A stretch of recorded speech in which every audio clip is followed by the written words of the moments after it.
Friends, if you're looking for real old school laughs, you're in for a treat because we've got them right here. Flip City Magazine. Remember Mad Magazine? Then it went woke? Well, don't worry. Flip City has no chance of going woke. That's right. 4 times a year, you'll get an actual printed magazine full of jokes, stories, comics, and more, all about today's pop culture, entertainment, and woke politics. Flip City takes terrible entertainment trends we love to hate with hilarious parodies of Lord of the Rings, Stranger Things, The Walking Dead, Star Trek, Hunters, and more. Trust me when I say there is nothing else like Flip City on the market. So subscribe today. It will be delivered in print, or you can even get it digitally if you're one of those wacky Zoomers. Either way, follow our link and sign up today, and if you put in midnight, you get an extra 10% off. Check out Flip City Magazine today.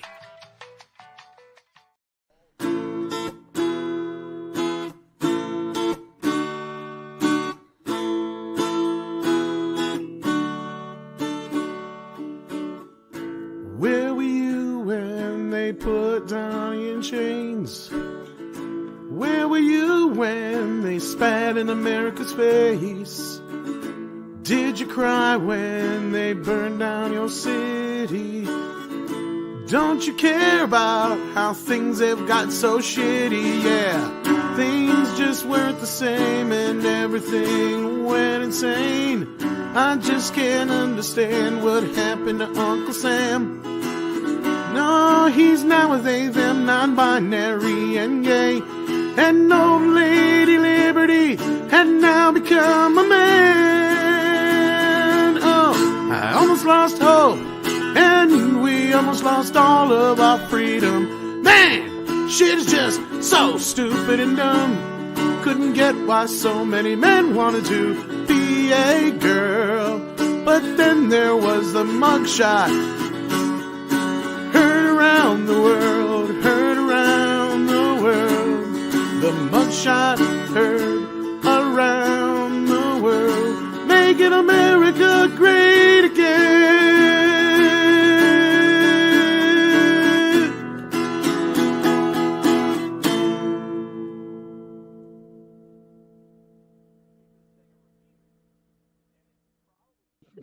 Fucking knows. All right, Tom, you got a song you want to play? I do have a quick one here. Hopefully Go for it. It's kind of a work in progress, but Oh, I wish it was about Barbie. It's not, so. But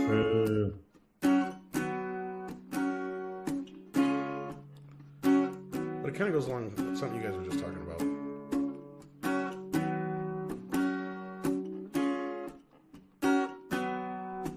Well, I was feeling mighty randy. I just couldn't hide it. I had my cell phone handy, so I slipped to somewhere private. Well, my mouth started to water, and I couldn't believe the size of those cans now. There ain't no one hotter, yeah, I met your mom on OnlyFans. Oh yeah. Well, see, I'm her best customer. Oh yeah, she's so good to me. Yeah, she loves the gifts I send her, 'cause she bakes me cookies.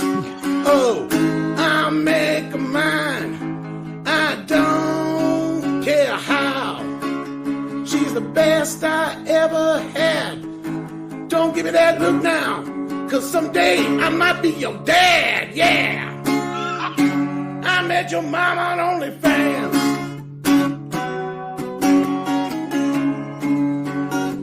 And I'm gonna make a mine, yeah. That's right. You just said Awesome, enough Tom. money. She makes really good cookies too. Someday I might be feel your like- dad. I feel like that might actually be.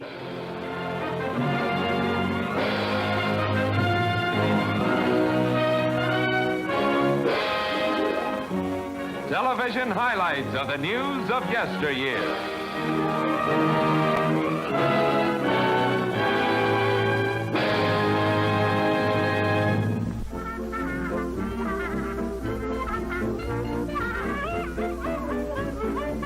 It's that time, kids. We celebrate the end of the week, the beginning of a new one. The weekly wrap-up here on Midnight's Edge After Dark. The show where we talk about everything but the news. Actually, we talk about lists lately because it's been fun. I want to thank Comics Division's own producer, Toxic Man Flu, for that. And did you get a hold of said sir? Better gotta unmute myself. I have not heard from him.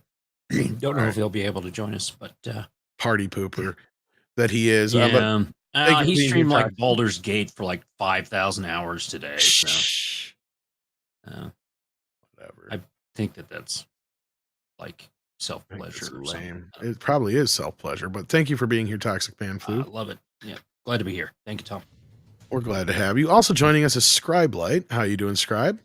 Doing all right. How about yourself? Hanging in there. I'm glad to have you here because we got a list. Yes. We got a list that you might be able to help us with. Well, I've looked at the list, and there are some criminally unlisted things that should be on the list, but I'll save that until we get through it. See, those are the things we do like to get into. Yeah. What isn't on the list sometimes is even more interesting. It has not been a theme of this at all. Not at all. Nope. No. Kind of the whole point. Yeah.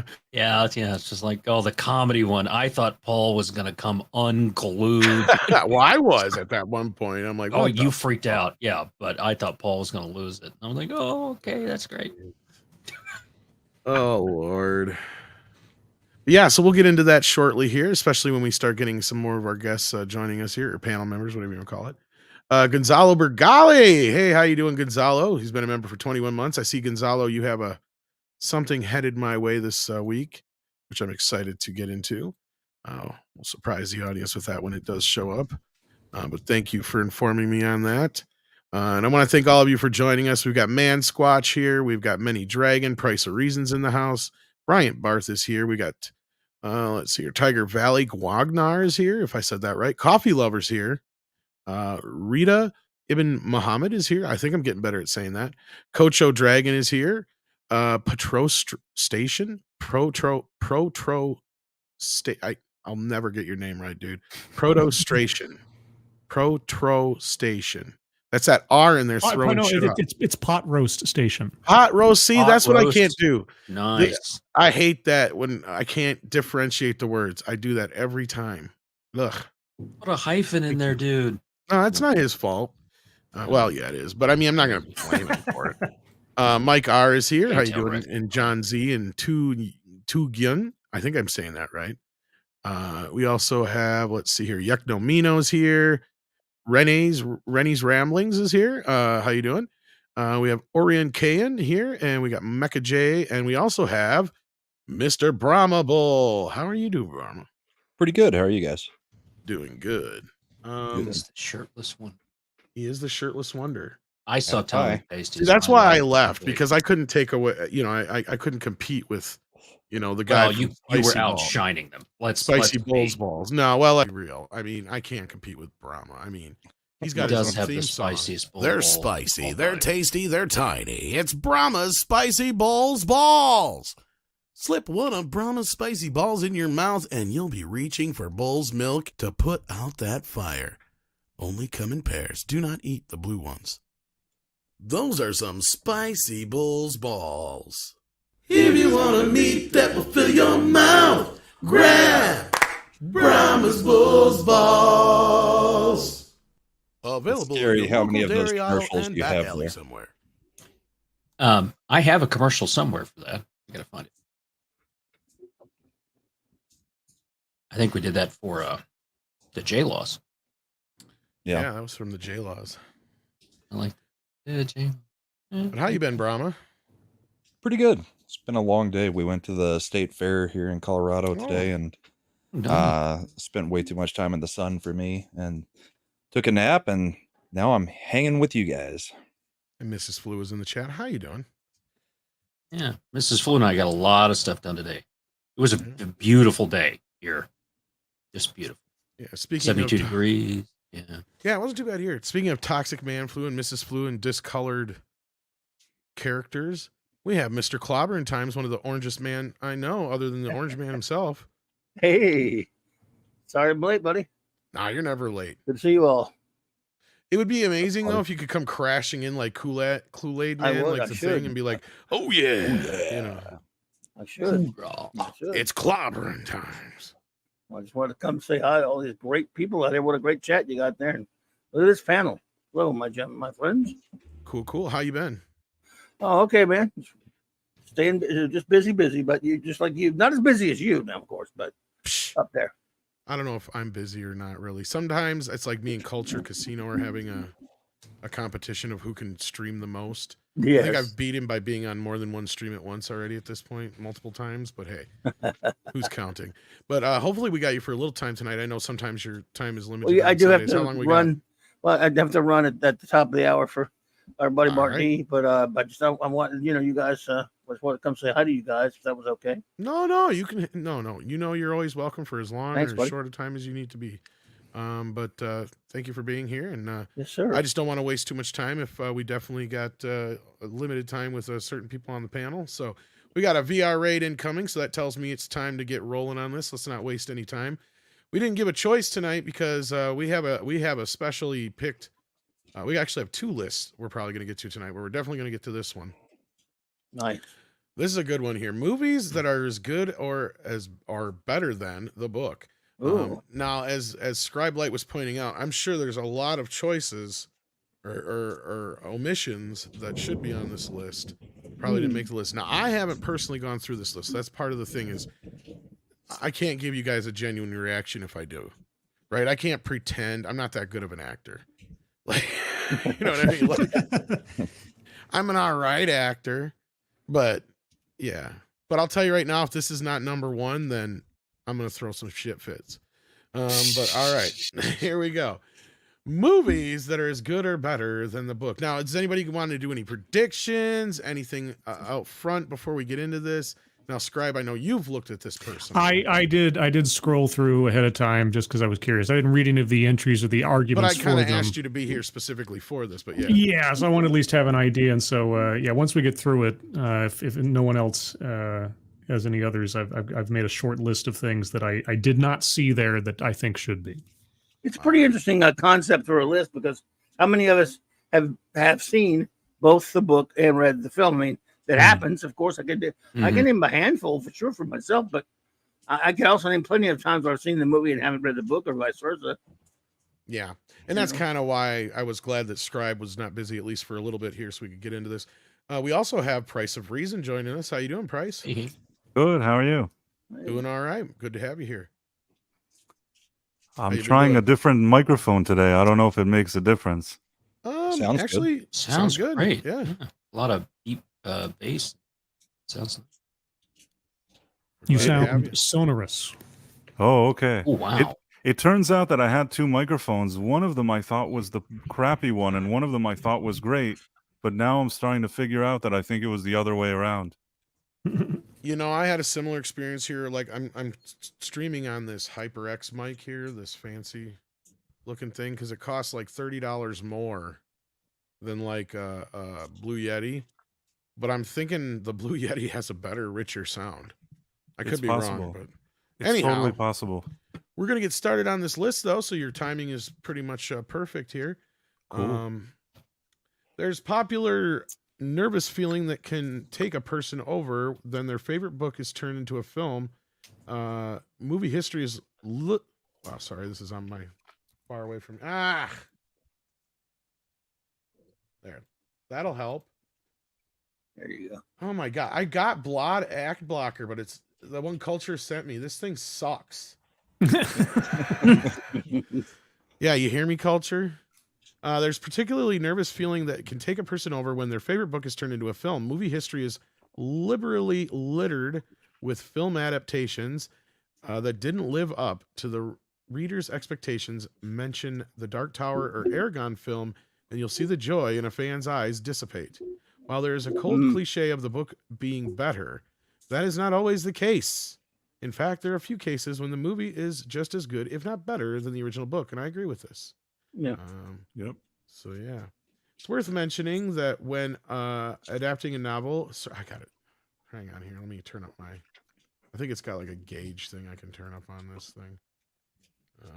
There we go. There we go. All right.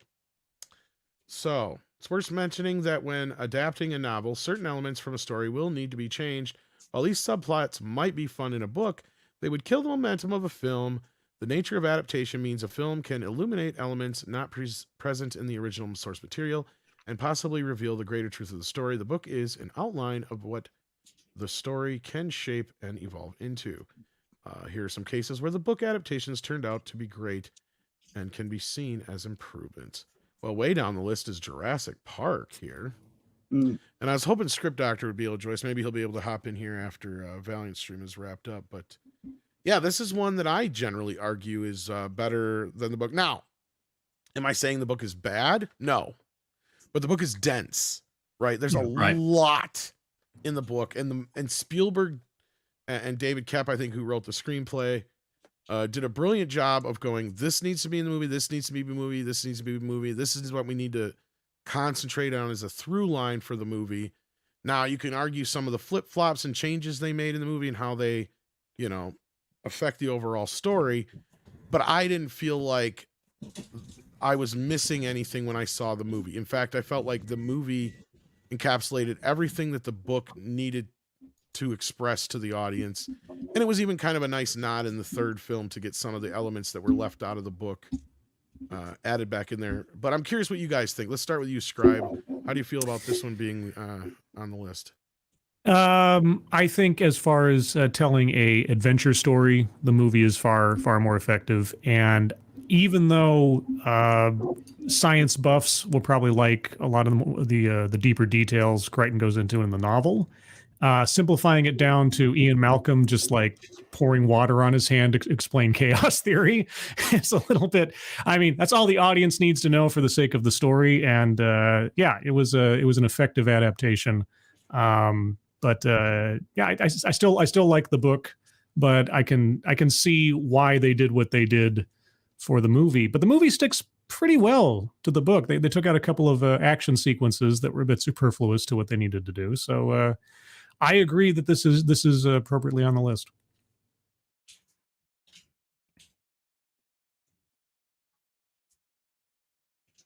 Talks. And the crowd went mild. Oh, sorry. Was I next? Oh, God. We're going down the order. You go. I thought the book was better than the movie, in my opinion. This is one of my all-time hated films. I hate this film. What? For specific reasons. And so, I mean, if I was that little boy in that car and that little girl kept shining that damn flashlight in that T-Rex's eyes, I would have grabbed her and thrown her at the T-Rex and run for safety. That's what I would have done. So that pissed me off in theater when I saw this 1993. And it stayed with me for 30 years. So I like the book a little better. And that's fair, and I'm glad I have that. You have that. I wanted this to be a bit of a lively discussion because I'm sure a lot of these movies we're just going to be able to go. Yeah, of course. But something like this, I knew we were going to have a conversation. I mean, that's kind of why I'm surprised it's so low on the list. Right. Because it really, the book was very dense and all that kind of stuff. And if I were being realistic as far as not taking my emotions of hate out of this film, the film was better than the book, having read both. But I just want everyone to know my secret hope and desire not seeing this list is that Wheel of Time is on here just so I can see Obama's head explode. Well, luckily this is films, not TV shows. Exactly, because oh my God, we could get into that. They already brought up one of the most egregious ones, the Dark Tower. So okay, the Dark Tower. Yeah. So we know that's probably not going to be on. Yeah, that's up there. Brahma, did you get a chance to chime in here yet? No. I thought the movie was a great adaptation of this book. It was probably the out of all the stuff that they adapted from Crichton, it was probably the best one. I did miss like the aviary scene and a few other things, but yeah, kind of like a Clancy book, you have to condense all the science in it How down did you to. feel about them putting that in part 3 then? Well, I didn't care for any Jurassic Park past this one, so I mean, sure, glad they finally got it in there, but then it was in a bad movie. I guess I This, was giving them credit for that, but sorry, I just wanted to hear how you felt about that. Sorry, go ahead. yeah, I mean, they were just bad movies after this one, I thought, but some of what made this one better or equal to the book is just the spectacle of it, because at the time this was the first time we had seen anything like this in the movies. So, Yeah, I and remember. we had seen the old claymation and all that kind of stuff in King Kong, but the dinosaurs were as real as we had ever seen. You know, that's a good point, because I really got a chance to kind of see this movie through my dad's eyes. See, because I knew how it worked. I kind of knew what I was going to see going into it. But he wanted to go see Wayne's World 2, and I'm like, no, Dad, I think you should go see Jurassic Park, because I don't normally get him to go to movies. And that was one of maybe the 4 or 5 movies in the last 30 years I got him to go see was Jurassic Park. And he was just like a little kid the first time we saw the Brontosaurus come up on screen, because he couldn't believe how it looked. Like, he's like, he kept saying that, how did they do this? How did they do this? How did they do this? Like, he kept saying through the whole movie. Oh, yeah. Yeah, it was just that he was just astounded that it wasn't claymation, like you said, Brahma Bull, or stop motion, and that it looked like real photorealistic dinosaurs moving. I mean, I literally got to watch my dad turn into a 10-year-old kid again. It was amazing. Right. Yeah, that's cool. I have to agree. That's a great point, Brahma. The difference, and this wasn't all CGI, right? The difference between what we got as with much as Godzilla mostly and practical. Right, this practical effect stuff was very well done. Yeah, Brahma or Clobbering Times. How about you? Well, and I think this is an instance where both are kind of perfect for their media for their medium. I mean, this was the best way to go. I think. Yeah, I kind of like this one on the list up there, because I think this was the best way to go to streamline this one, to put it in a movie. Put it in a film is a very different kind of a story. In the book, where it is, as often has been mentioned here, dense, and it's just, I don't know if you've adapted that film, or I mean that book exactly or precisely. I don't think it would have been the excitement, summer film that this one was. Not saying it makes this better, but it works better as a movie, so I can see them having it on the list. The way it translated, the way they adapted it, I think. All right, Price, anything to say about Jurassic Park? I basically agree with most of what you guys said, that in this specific case, it's so great what they did with it on screen. It was so unique for its time that it kind of eclipses the book. It's not that it's a bad book, it's just that seeing those dinosaurs on screen is such an experience. I have to say that it's more of an experience for me than reading the book. Was, at least at the time. Right. Yeah. Right, because I saw the movie before reading the book. I don't know if anybody has. I did too. Read both. But, yeah, same. read and seen both, but yeah. Right. Yeah. But I'll tell you what. Did the book come out before the movie? Yes, but I'll tell you what. Everybody wanted to read that book when they saw the movie. I mean, yeah. Well, it was already a big book.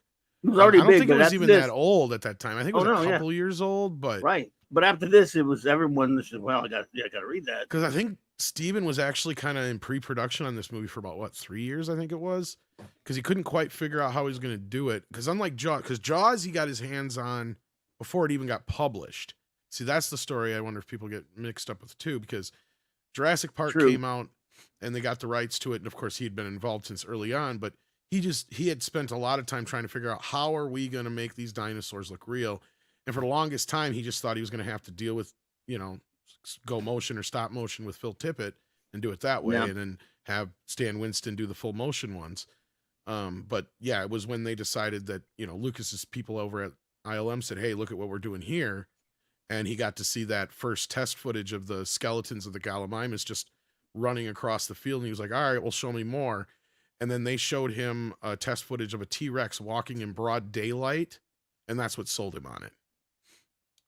And Phil Tippett looked at everybody and goes, "Jesus Christ, we're extinct." That was his exact quote. Yeah. and he had like a really bad like bout of depression after this movie, because he didn't know what the hell he was going to do anymore. He had a hard time finding his place in this industry again, and he found his way back around because they realized, oh, we need animators still. But I mean, he kind of did shy away a lot from the industry after this film. It's kind of sad. But moving on here, we got L.A. Confidential. Oh my! Here's one I can't say too much about. So here's from here on out for ones that, unless they're obvious big titles, I mean, you guys are just gonna have to kind of pipe up and let me know if you want to. This is my number one, buddy. I gotta say. All right, so go ahead, Clobby, take it away. This book. This is one of those. I don't know if you read. What's it? James Elroy, who's a crusty old bastard. I remember the producers and directors of this film talked about a meeting they had going in early on with this guy. This guy hated adaptations and stuff like that, and they thought, but he sounded very angry when he asked to meet with them again or whatever. And they said, "Uh-oh, we're going to hear it." And he got together and he said one of the first things he said, according to them, Curtis Hanson directed the film. He says, "You sons of bitches!" And like, oh God, here we go. I can't believe this. You made something better than I did. Better than my book. But of course, it was. I think we were gobsmacked, but I did not read the book till after I saw the film. This is one of my favorite movies. I love this freaking movie, and there's no way that they could have made that book, even in 1997, much less now. With some of the stuff in it, they made a lot of changes to the. I mean, it's way different. It's an interesting book, but it's man, it's rough. And this movie just flows like one of the most. I mean, again, in 1997, nothing should have beat this for Best Picture. I think it was the best. Correct.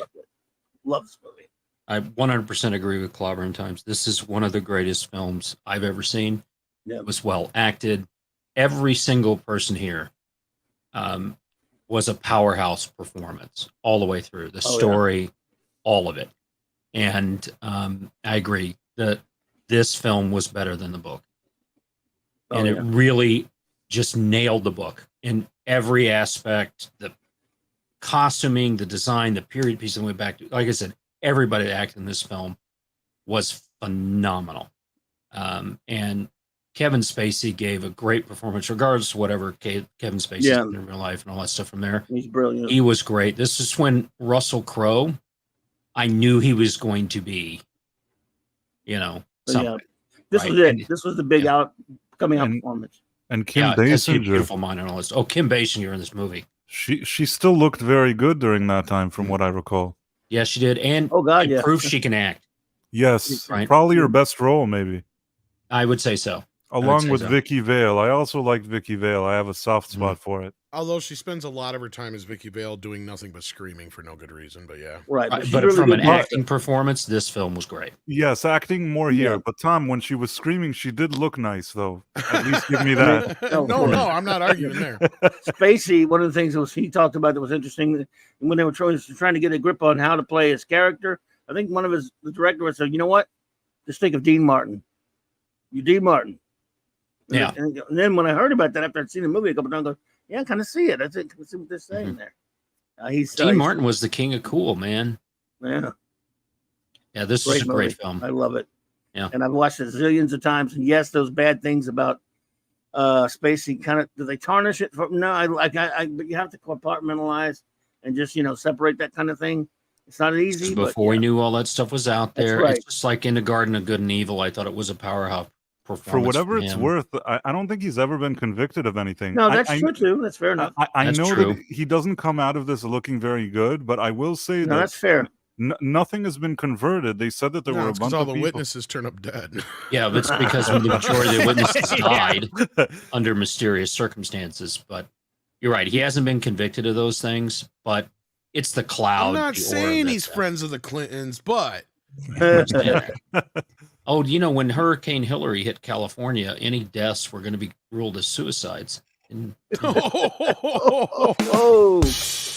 Okay, we got to keep moving here. Let's keep moving. Anything else to say about LA Confidential?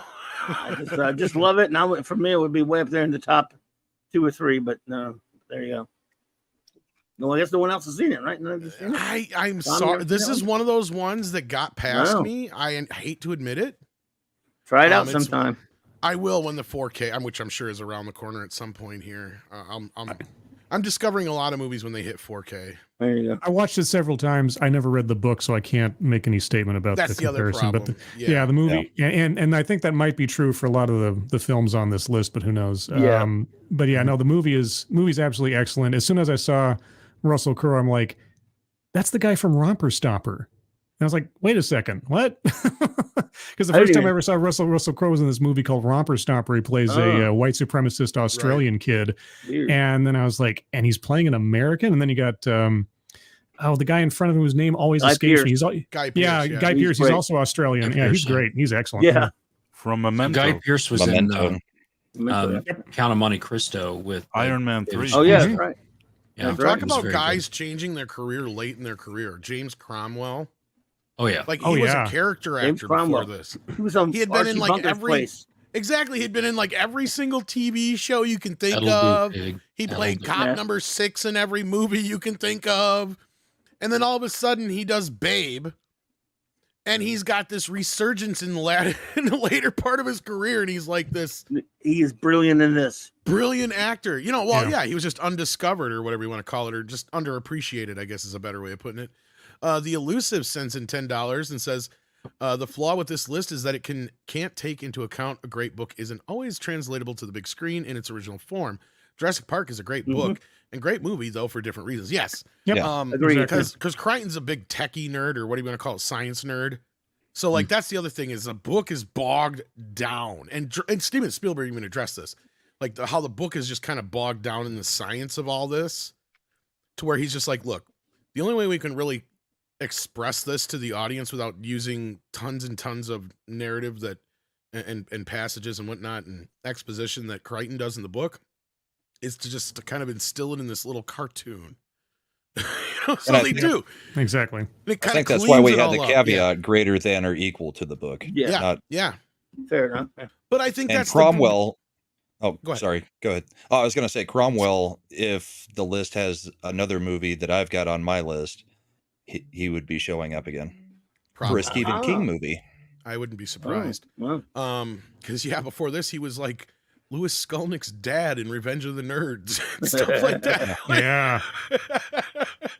He was on the A-Team. Like they had they had a criminal they were fighting, and it's such a small role. Like you'd never think that was him.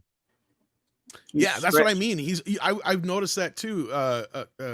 Because I've been watching a lot of these older shows that I never really got to see, or I just barely remember from seeing in syndication as a kid, and all these stars that are popping up, and he is one that I see pop up everywhere or in movies, and it's like, totally. Oh my god, I forgot he's in this. It's like, Archie Bunker's Place, Star Trek, various Star Trek episodes.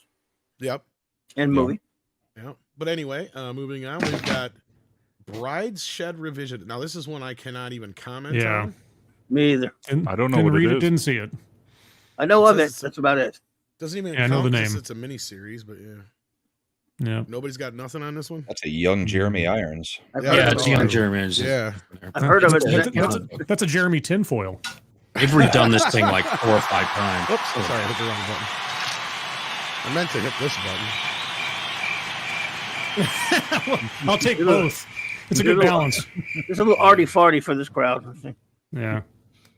It's English. It's old. It's in black and white. Screw it. And a miniseries from '81.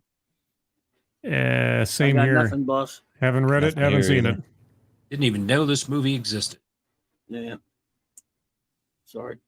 I wonder how many people get it confused with Haunting in Venice that comes out here next month. It was from a 1912 novel. Again.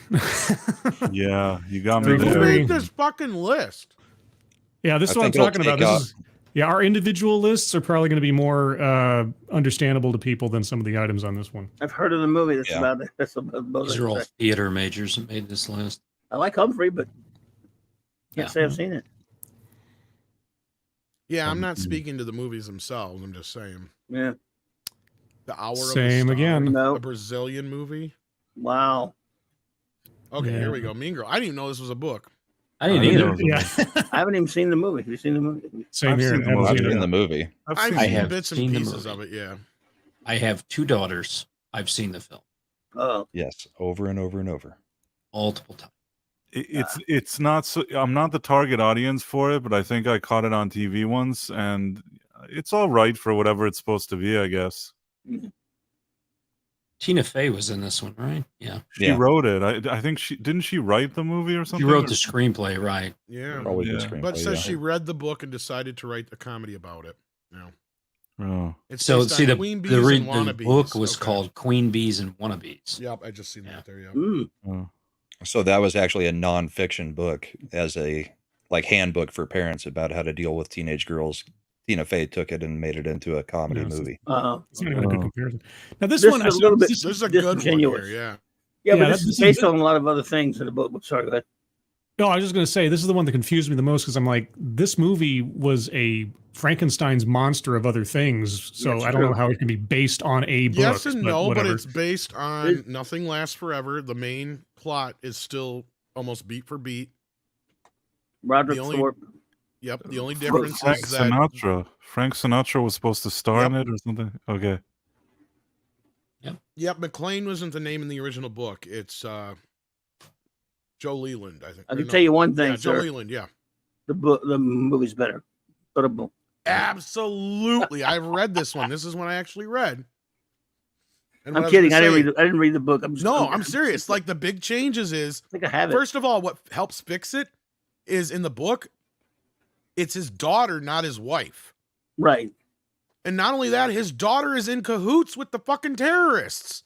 Wow. Oh. And the ending of the book is just like the movie, only she goes down too when he lets go of the watch. Because the Wow. watch is a big point in the book. He's a lot older, so yeah. Oh yeah, he's older too. Like, and he's not. I mean, and yeah, they're kind of similar but different at the same time. It's really weird. Like, I mean, like I said, the book still hits most of the major same beats and ideas, but the movie does it so much better and so much more encapsulated in on itself, right? Like changing it from the daughter to the wife and making her not attached to the other plot really cleans up a lot of the problems that are in the book. There you Right. go. And adding the whole family story to it. Like, you know, this is a couple on the verge of a divorce, you know, and shit like that. Like that all adds more to the characters and the whole point and idea of John being there and his desperation to save his wife. Right. Like that adds more of a level to it too, in a way. The movie still holds up, by the way. Oh, this is the greatest action movie of all time. All time. Fight me. No, I agree. I think that even if you put it on now, I don't look at it and think, oh, they really cut corners here. It looks cheap or anything. Like I look at it and I still think it looks great. I don't know. I don't watch Christmas movies any other time of the year. You had to go there. It's a Christmas film. I'm pretty sure in the original book, I think it's Christmas too. Yeah. There you go. Yep. Just if we can get chat to start arguing. Movie's better than Oh, is this a argument in the household, Toxie? No, best Christmas movie ever. All Yeah, right. she and I agree with this. All right. Well, that's what good marriages are built on. Yeah, because I also think that A Wonderful Life's one of the worst films that's ever been made, and it should be burned and never shown again. Wow. I don't wow, agree man. with that, but I Yeah. respect agree with Same that. thing with who's that little blonde bastard that shot his eye out, whatever that one is. Oh wow, you hate A Christmas Story too? Oh man, I think that says something about any you. child that is annoying, I can't stand. Hands down, best.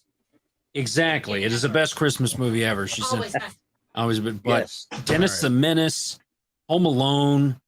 Oh man, I just want to walk up and just slap the crap out of that little kid Wow. because it's so freaking annoying. Baby Anakin? Yeah, baby Anakin. My No, not God, I Anakin. hated that film. He Try was more spitting, annoying that's to an me eat than trick. Jar Jar Binks. I can see that. Anyway, Room with a View. Sorry. Anybody even? I vaguely remember when this No, movie of came it. out. It was a costume drama. No, shit. of Yeah, it. know about it, never watched it or read it. No Nope, of don't it, care. never watched it. Oh, but If Culture was here, RIP he'd be Julian all over Sands. this. Oh, yeah. I would. Little Women. Yeah, Culture would be all over this one and telling The us book why. was better. I actually read the book years ago, and I never watched this movie. It seemed like a movie more targeted for women, so I kind of bowed out. You know why this is on this list? Greta Gerwig. Greta Gerwig. Yep, this is a directed. Greta Gerwig one, and Yeah. I believe, and that's why I was saying Culture would not only be all over it just because he's a huge fan of Little Women, but I think he's seen this because he was talking about it before and how horrible it was as far as an adaptation goes. Didn't it bomb in the theater completely? It did horribly, yes. Yeah. I'm shocked. 7 by is that. a Godfather. Okay, I can't believe this isn't higher. Wow. That's probably true. I read The and it- Godfather a long time ago. Yeah, the book is all right. It's good. As The far as movie like is compared better. to the movie, but the Yes. movie captures. Like you can more fucking efficient. smell the smoke in that room when that movie opens up. Like you can Yeah. just smell the cologne and smoke and alcohol smell just kind of permeate the air when the guy goes, "I believe in America," and it zooms out and you see it's the Godfather's office and shit. So you could smell that. You can just, it's so real, and it's like, yeah, the book, it's almost a verbatim word for word in that first bit, especially. And it's just like, yeah, it's okay. It's interesting in the book, but the movie just does it so much better. Oh, and look at this. He's always late. We needed you like 10 seconds ago. And We can't go back now. Nope, too late. Little Women, 2019, movie or book, which was better? What? Culture. We know you're the expert on Little Women. Greta Gerwig's Little Women. Tiny. You told me once you bubble. saw it, and it was the worst adaptation you'd ever seen in your life, and you cried because Little Women's your favorite book ever. What? True story. Wow. You said that, Culture. No. I'm pretty sure he did. Somebody's got it on video No. in I 4K. said some dumb things, but no. All right, fine. I thought you had What's said the- something about it for real. It's the book, the follow-up book, Little Women with Hairy Nipples, that No, it Culture wasn't. really likes. It was a faithless adaptation. That is true. So there you are. See, he knows it. We knew it. Told you. Yep. He was Nailed it. busted. Was there Little Women vampire hunters at some point? Oh, there it is. Yes. There should Bam. have been. There should It have. was a great movie. I like that movie. Now, think about That The one I would Godfather. watch. The thing about The Godfather, compared to the book, just like with a lot of movies that do it right, it told the story in a much more efficient way. Yes. And I think Puzo helped write the screenplay, so I'm guessing that when he had input from other people like Coppola, and I forget who the third guy was on it, It was that mostly maybe, Coppola. yeah, maybe someone else sort of gave him like a, well, this can go, and how can we improve this? And it actually, I think the movie is actually a better. There's more details in the book, obviously, but the movie is actually a better retelling of that tale, I think, especially in combination with Godfather Part 2. But that's a whole other kettle of fish. Godfather's a lot like Jaws in that Coppola knew what fat to cut away, Mm-hmm. and he knew what to put away for later, for like Godfather Part 2, if he was going to do Yeah. that. Because that's the thing is, I love The Offer, and I think that's one of the more accurate depictions of how at least the writing process probably was. Because I don't know if you guys have heard this story before, but it's one of my favorite Mario Puzo stories. I don't think he wrote jack shit for the Godfather screenplay. I think he just kind of sat around and Coppola did all the work. Could be, yeah. And that's kind of the way it's depicted in the movie for the most part. And in the best version of, and the reason I believe that is because the story I heard was when he got hired to write Superman right after The Godfather come out, he got a huge payday for it. So he's like, well, if I'm going to have to do this, I should probably learn how to write. And I think this came straight from his mouth. I swear that if somebody knows where the interview is, DM it to me and I'll share it with the chat. But he's like, I figure I better go learn how to write actual screenplays. So he went to the store and bought some screenplay books, and he got home and he opened up the book, and the first thing it says is, if you want to learn how to write a screenplay, the first thing you should do is read the Godfather screenplay. So he slammed the book shut and threw it in the fucking garbage because he's like, shit. Yeah. That's funny. But yeah, so that's how Superman turned into this 500 some page epic fucking. He just wrote it like a book, basically. Yeah. Did they use any of his ideas for Superman at all? The structure, Some structure, little but bits. Tom Mankiewicz came in and basically rewrote. Yeah, the whole- thank And God. really, what happened was Superman the movie is a bastardization of Puzo just basically rewrote. What he did is he went and got the novel, The Adventures of Superman, I think it's called, right, Clobby? I can't remember who the author of it was, but it basically covers all of Superman's origin history up till in the first few adventures or whatever kind of thing in novel form. I don't remember a novel like that. The only novels before that existed of Superman were those George Lothar novels of the 40s, but that might have been it. He probably used comics or something. No, I see. I remember in the making of it, he talks about a specific book.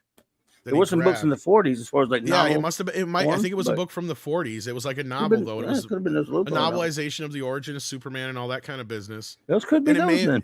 It may have even been just like taken from the serials or something like that off the radio. And I have no idea what it is. I've never seen the book before, other than in the making of. They show a picture of it. You can watch it on the Blu-rays or DVDs if you got. I have those Lothar novels, but no, it's like one book. If I saw the cover, I'd tell you that's the one. I'll tell you right now. It's like called the Jerry Adventures Siegel of looking Superman art. Or something like that. Yeah. And he used that as basically the basis for it. He just wrote that as a screenplay. I have that reprint of that. Yeah, and then what's their faces got a hold of it? The writing duo. Now the name just the Salkinds, the ones that work for them, David and Leslie Newman. That's it. Yes, and then they rewrote Puzo. So then Thomas had their script, which was full of like a bunch of modernisms, and they even had like a Kojak fucking cameo in it and shit. Telly Savalas. Yeah, like Who Loves You, Baby, and all that shit. So then he rewrote all that and just kind of took it back to the basics. And I'm sure Tom went back and dug through comics, or he just kind of went by memory. But yeah. Yeah. Tom Mankiewicz is different. He was an imbecile. But anyway, that's Superman, not Godfather. The Godfather, on the other hand, though, I mean, brilliant fucking film. One of those few films that you could. And really, the key to The Godfather is Marlon Brando. Let's be real. Yes. I mean, he brings the character to life, but in no way that you can in your own mind. Marlon Brando is the reason why, too, I give it a few points less than 1. Because he was supposed to appear in 2, but then he fought with the producers and he didn't come in. Yeah, the second film he was supposed to, because he wanted $1 million just for one fucking cameo. They should have paid him, man. He's Marlon Brando as the Godfather. Pay him, man. I agree. In history, in hindsight, I'm sure they wish they had. Yeah. And here it is. I found the book. Actually, you can still get it now on Amazon. If I can get it to open up the picture, it opens up just that book. I believe that book novelized the much of his earlier issues. That's what I'm thinking. Yeah, it was either that or from the radio shows. That's the one they show in the making. Oh hell yeah, they have a different cover, but yes, mine is a different. That was the Lothar books. There you go. Yep, so, yeah. That's what I thought. Yeah. Good stuff. I keep saying books. Mine is a different cover. I keep saying books. There's one book. Soon they'll probably ban it or something. Yeah. Oh, it's not cheap to get your hands on from the looks of it. I mean, you can still get it. It's been probably reprinted quite a few times. I think the last time they really tried to reprinted it was in the 80s, early 80s. That's when what I it was looks able like to get here. it. Yeah. I have a different cover, but yeah. Yeah, I see another version of the cover here. It looks like there's even one with a Christopher Reeve. Tim Schuster. Yeah. Now, some of those Christopher Reeve ones, those are from later. Remember, they couldn't do movie adaptations of the Christopher Reeve script of the movies. That makes sense. So they wrote Elliot Magan wrote 2 Superman novels, and they put Christopher Reeve on the cover. And they did a making of, because they couldn't do a movie adaptation. Right. And I don't know if anybody has, I don't even know what this is. It's Hungarian. Yeah. Yes, these are one of my favorite books of all time. The movie really disappointed me. Okay, I've never heard of it. I don't believe you, Clobby. Okay, I wonder if maybe one of you guys have. Full disclosure, I've never seen the Train Spotting movies. I've got the soundtracks. Seen the movies, haven't read the books. Seen the movies, haven't read the books. The movies, the first one was good, very good even, and the second one was all right, I guess. Second one was it was unnecessary. It was one of those unnecessary sequels. It didn't. I mean, briefly, because we're not talking about the sequel, but yeah, the development of the characters, such as they were, didn't make a whole lot of sense in some instances, and that story ended exactly where it needed to end. There was nothing more that needed to be known about either any of those characters, and just we knew but apparently they're going to do. There's a third one coming out at some point. Oh God! Because they're going to bring Robert Carlyle's character Bigby out of jail, because he ended up in jail again at the end of the second one. And I heard that there's going to be a sequel, spinoff, or something, or series centered around him. If it isn't already out. But anyway, yeah. Unnecessary. Completely. Yeah, everybody's saying Trainspotting 2 was bad or was depressing. Yeah. And a lot of people are saying the book wasn't very good either. So. Now the movie was much better. It was one of those lightning strikes kind of films, right? The first one. Yeah, kind of like Full Monty. I mean, it was a good. You can't do anything else with that. It was a point in time kind of film. I agree. Anybody seen this one? No. A gothic Lolita style. That sounds interesting. There you go. Cuties before cuties. Oh boy. Oh man. Oh boy. Well, Watch culture. the movie, haven't read the book. I heard this was your favorite book. No. I thought this was an article in Playgirl. I can't quit. No. And he would know. I'm going to tell you this right now.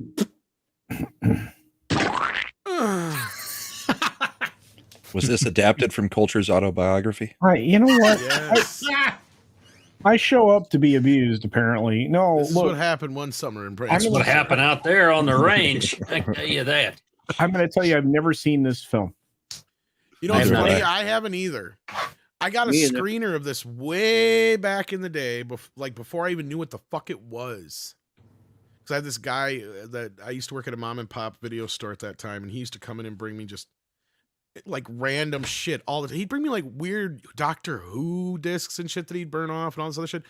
And every Oscar season, he'd bring me all the Oscar bait movies they'd get the screeners for. He'd just copy and rip them off onto a disc.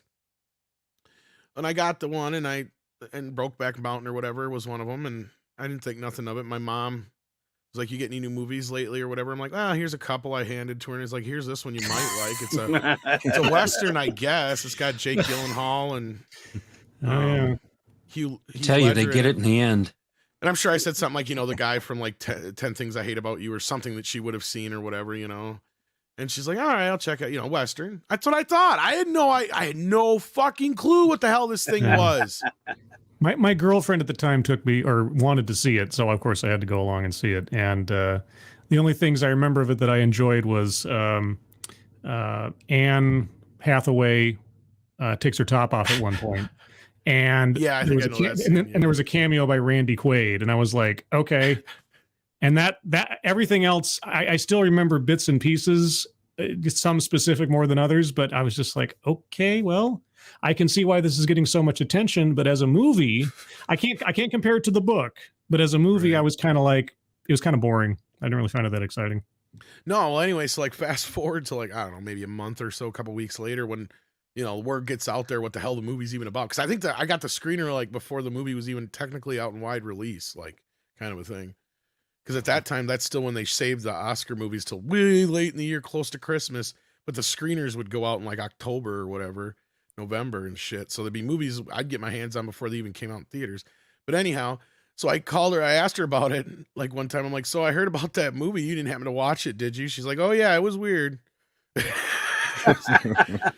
Yeah, I was like, I'm sorry, I would have warned you. And she's like, yeah, no, it was all right, though, she said. I heard it was an uncomfortably tight squeeze. She's a little bit more progressive in that sense. Like, she doesn't really care so much. I mean, she doesn't like to watch stuff that's overt, but, like, if there's stuff that she's watching and just happens to be something like that that's in it, whatever, I have a question about this movie.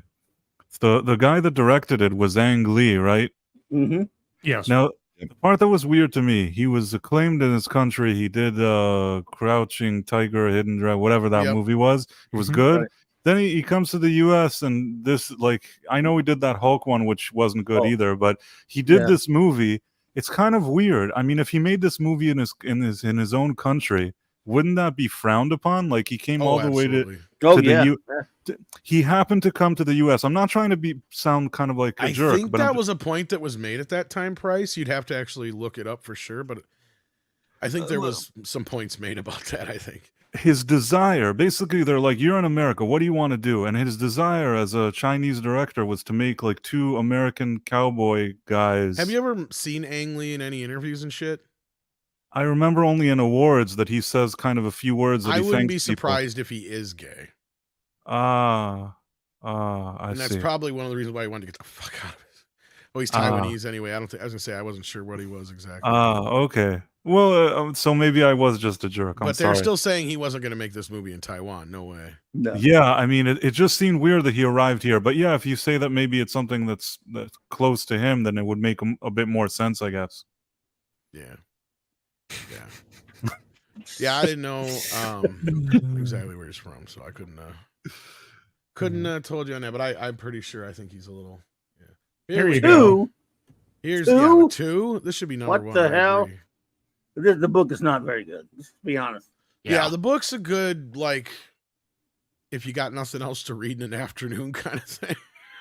90-some-odd% of people read that book after the movie, which I was one of them. I was like 11, whatever it was, 12, whatever it was, reading 12 years old, reading that thing.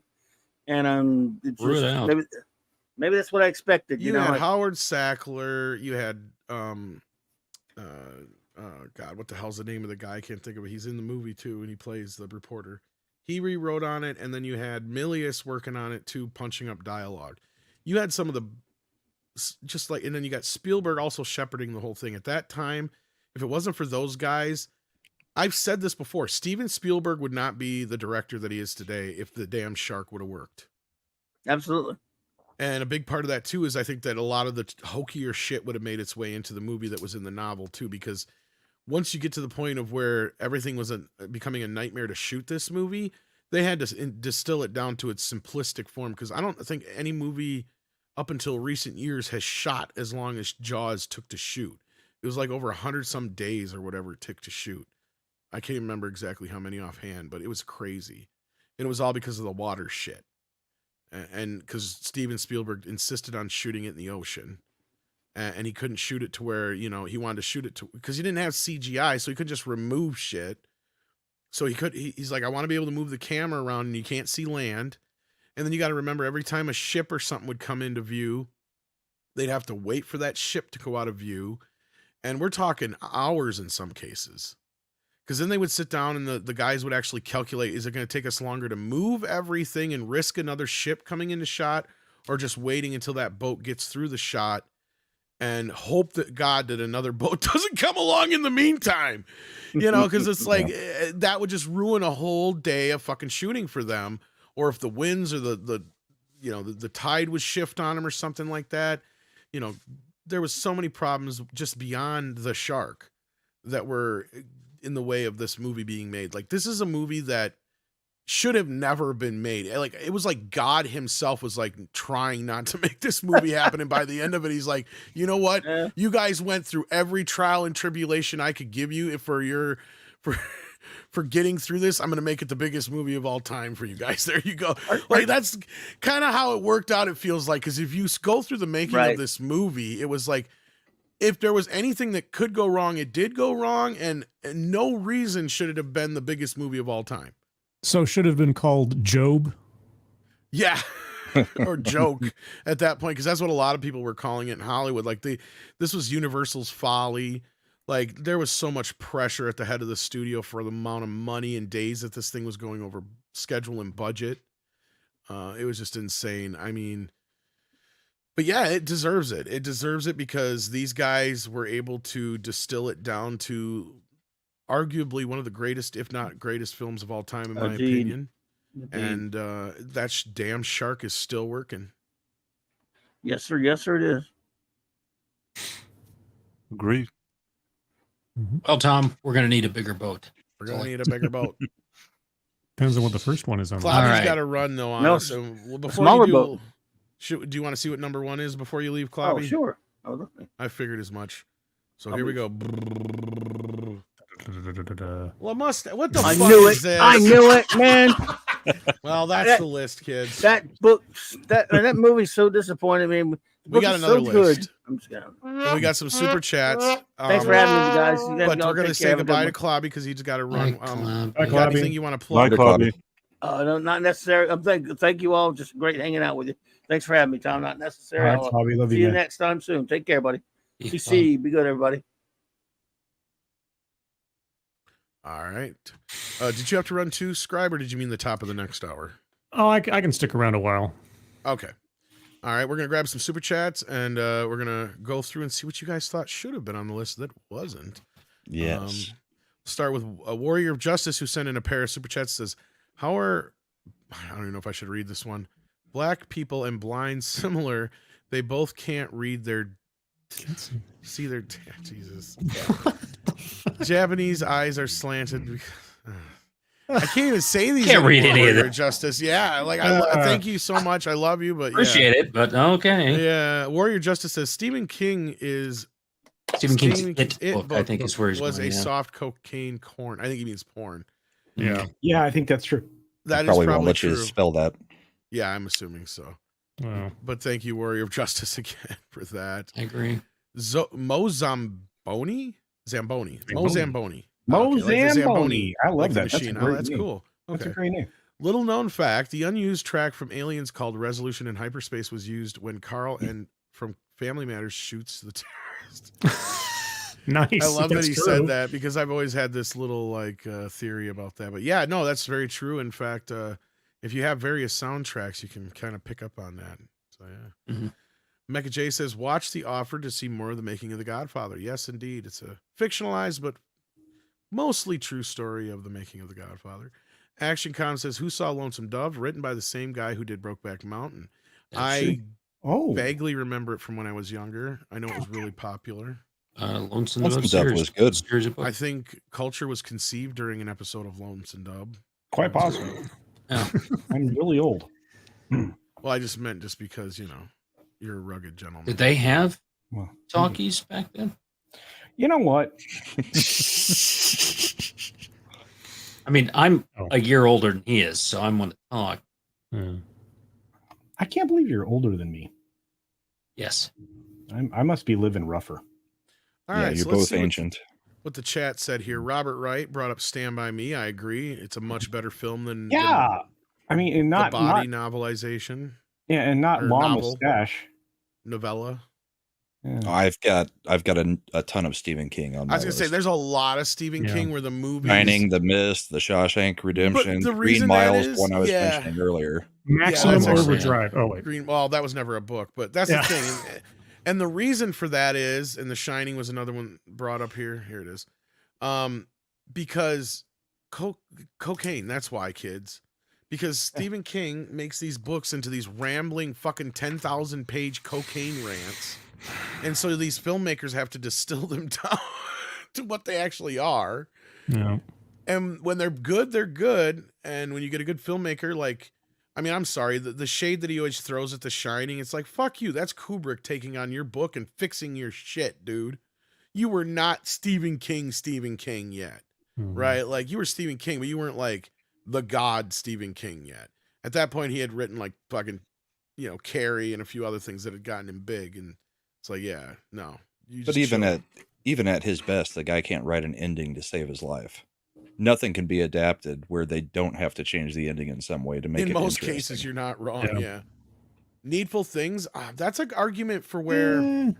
The book was great. The movie, Have- I mean, what's his name who played Leland Gaunt? I suddenly forget. I remember the that character's was, name. what's his fate? Max von Sydow. Yeah, Max von Sydow. Max von Sydow like carries that movie completely, but the book Oh. is far better.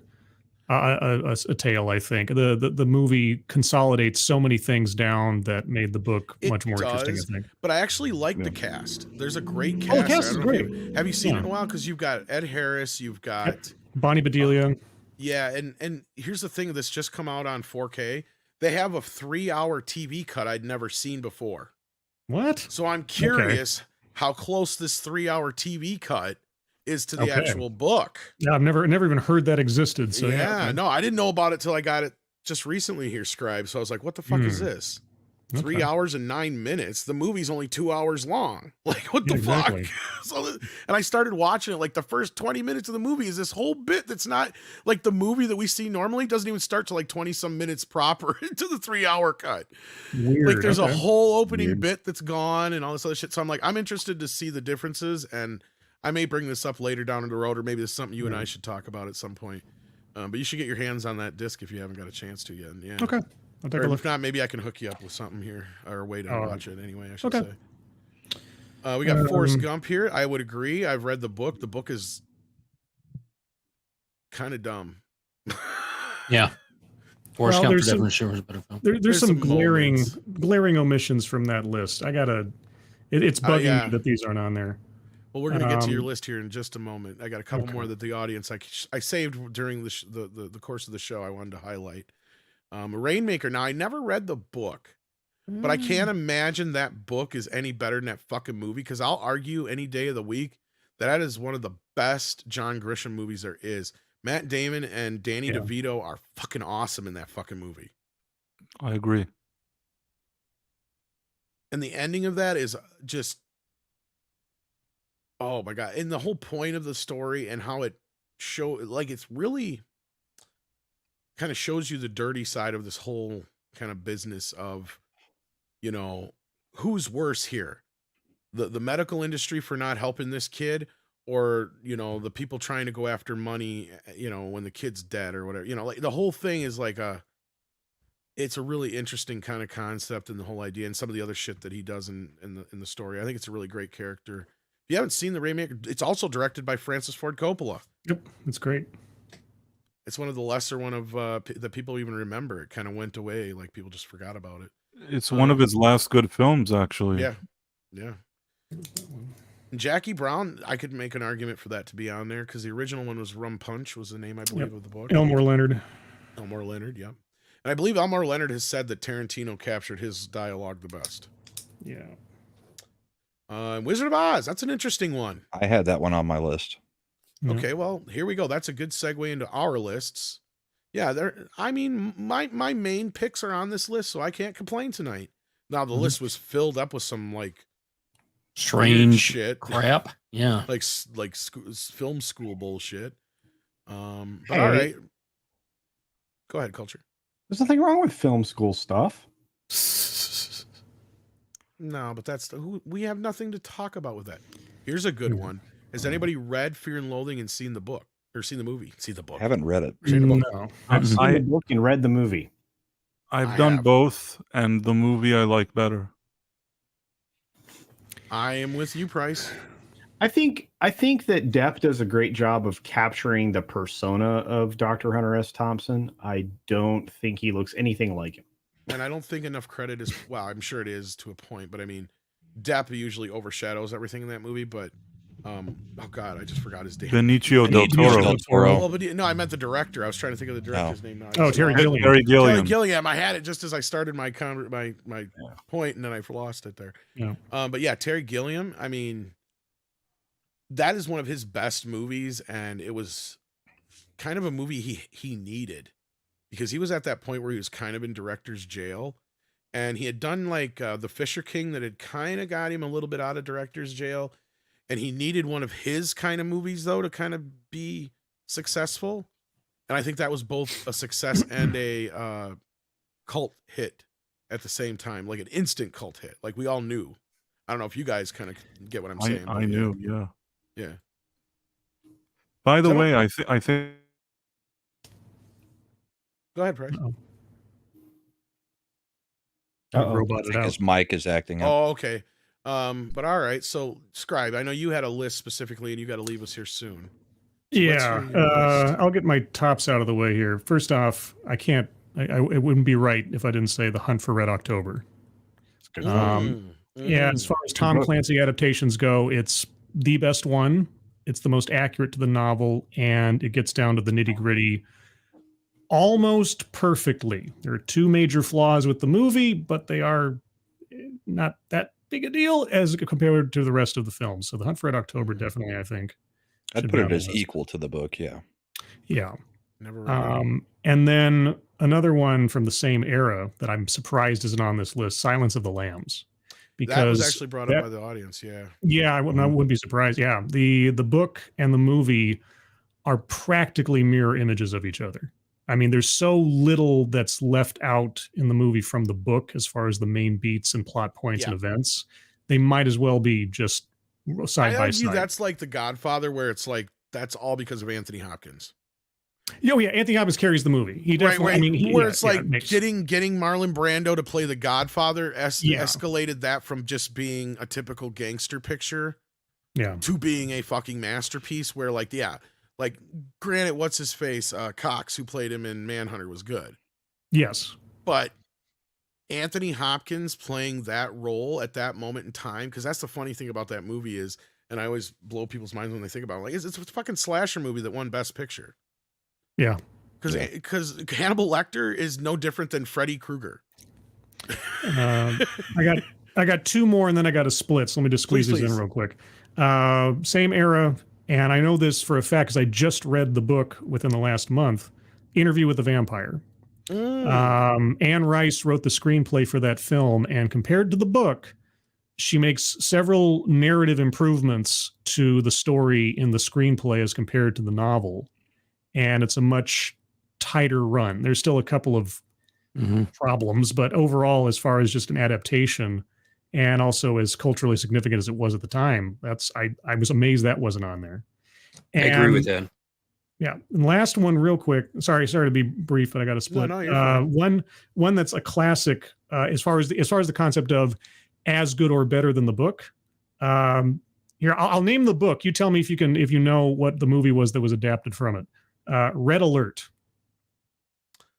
Sounds for Red October. No. Hunt for Red October was to Hunt for Red October. Yeah. Dr. Strangelove. Oh, that's right. Okay. Yes. Okay. Yeah, it was loosely based off of the book, but of course the category was as good or better. And I quite like somebody else said, Wizard of Oz. There's so many that should be on this list as far as like either good. I mean, and there's like really crappy books out there that got turned into really great movies that I'm Here's sure. One that I can't believe wasn't on the list. There you go. Yeah, Fight Club. Even though I'm not a big fan of it, but yeah. And Clive Barker is another one that I would argue is a lot like you brought up with Anne, with like the interview with the vampire. I would argue Hellraiser, and I haven't read the original novel Cabal, so I can't compare. But from what I know, I would say in both cases with Hellraiser and Nightbreed, the movies are better than the novels. And I can say that for the Telltale Heart. Like I do like how and Hellraiser is a lot like Die Hard. We're just changing the relationships between certain characters, fixed it. But anyway, I know you got to run. So thank you so much for being here, Scribe, and talking to us about this. We have another list coming up, guys, so don't go away. But is there anything you want to plug on your way out the door? Sure. I do a weekly show on my channel called TED Excellence, where I take a look at TEDx talks for fun, entertainment, and mind-warping educational value, I suppose. And I've got a series I'm working on called Living on Borrowed Crime, where I interview true crime content creators and talk to them about their work and the genre. And that's kind of a staggered schedule because the schedules of true crime content creators, both here and across the globe, are tough to nail down. But I'm trying. I'm working hard to get that next episode, so I'll work on that. But anyway, guys, thanks so much for having me on, Tom, and appreciate the invite. And everybody, nice talking to you guys and chatting about movies and stuff. Yeah. Take care, guys. Sorry I did shitty introductions here tonight. Yeah. Well, okay. Bye. Bye. Here's one that I can't believe wasn't on the list, The Exorcist, because I don't know. It's been a long time since I read the book, but I do love the movie so fucking much. But all right, guys. Okay, so Brahma, it sounded like you had a few in mind already, so let's start with you. One that we haven't hit up yet, The Princess Bride. Oh, I think it's equal to the book. The book is hilarious in its own way, but the movie is classic. So, like I said, a whole bunch of the Stephen King, The Shining, The Mist, The Shawshank Redemption, The Green Mile. I haven't actually read the book that it's based on, but Total Recall, everybody says the movie is equal to it. And then there's been an argument in the chat, but Starship Troopers. It's completely different than the book. The book is more a technical type thing. Yes. But, it's kind of like what they described Mean Girls. They took a technical book and made a comedy out of it. So right. Yeah, and then MASH is a good example because the book, from The my book was recollection, good. yeah, it's been like I read it when I was in high school, and it's more of like, isn't it? If I remember, correct me if I'm wrong, Tox. Isn't the book more like kind of like just collection of like just little? It's a collection of the vignettes? guy's life Yeah, as he it's was like there just and like all that kind of stuff, like right? recollections mixed And with then the fictitious movie, kind of storytellings of it. yeah, they put it in the beginning, middle, end, all that kind of stuff. Like in the I movie. think things that they actually like. Most of the movie is like improv, except for like the suicide is painless bit. Right, which is something that has had to be there for the song, was in the book. Yeah, it was in the book. That whole bit was in the book, and I think the football game was in the book. Yeah, I know, those like, kind of things. all Because the that's what the book characters is are about. in the book, Mm-hmm. and I think the shower thing with Hot Lips was in the book too, if I remember right. There was something else. Something like that too. And then what else was there? Well, the helicopter scenes. Yeah, those and the all Jeep that, bit I think was in the book as well. Yeah, all that stuff and things from there. Yeah, there's But, certain things that were like interaction setups, between the people and stuff. No, that was. I mean, Elliot Gould and David Sutherland. David, is that it? Donald. Sorry. Their interaction and all that stuff was pretty much ad lib. This isn't a hospital; it's an insane asylum. And then somebody else in chat brought up the very last one that I was thinking. I know most people didn't like it, but Ender's Game was a pretty good adaptation and compression of that book. And I've read all of the Ender's Game series. Yeah, those are great. There was a lot of stuff in the movie that they in the book they kept out of the movie. I'm surprised like a couple of the Harry Potter ones didn't make the list. Yeah. You could even argue that The Lord of the Rings is equal to the book. That's funny. I was gonna say I'm just gonna drop one earlier, sorry. and I was going, no, that's fine. I'm saving it. Was saving it up, but yeah, I was gonna say, especially like the fact that if you sit down and read those books, they're great and they're like poetry, but they are very long-winded. Yes. Yep. And the movies just kind of make it easier to consume. Now, clearly, the opposite of that, though, is The Hobbit, right? The Hobbit is a much better, but like they really fucked that up in the retelling of trying to stretch it into 3 books. Yeah, well, I mean, the thing is, The Hobbit was so small anyway. It was a children's book, and he was, pun intended, not 100% happy that was the one that really took off. Well, I think the big thing with that, and I think I hope he realized later on, because I think that the reason why the Lord of the Rings was so popular, had such a following through the 60s on, was because they started making The Hobbit part of elementary and early junior high reading in a lot of schools. So like that's your gateway into the Lord of the Rings. Right. So it was like The Hobbit becoming like this thing where, that was a lot of things some people were forced to read in school, but then you end up liking it. It's one of those few books like The Outsiders that they used to force you to read that you ended up liking. And there's another one I can't believe is not on this list. Oh, The Outsiders? Yes. Oh, there you go, Princess Bride. Well, The Outsiders, I definitely had to read. Oh, William Goldman. And wrote I'm that? still That's not right. sure if this is a joke or not. I mean, there's a lot of argument on whether the book was a joke written about the movie or the other way around. I'm trying to remember now because William Goldman, I know he's the writer of the movie too. So, and he's generally the copyright for the book was 1973. Oh, well, then he wrote the book first. Then yeah. I had to read The Outsiders so many times. It's not even funny. Yeah, I think Lloyd's right. I grew up Bible, the movie was on the west side of Tulsa. Right. And so we had anything SEN. We were reading Rumblefish. We read the whole thing. Ugh. I have an example for a movie that I thought that the book was overrated and the movies were just as bad as the book, which is The Great Gatsby. I've always thought that book is like, I don't know why people like that book. It doesn't give me anything to read it, and the movies were just as underwhelming.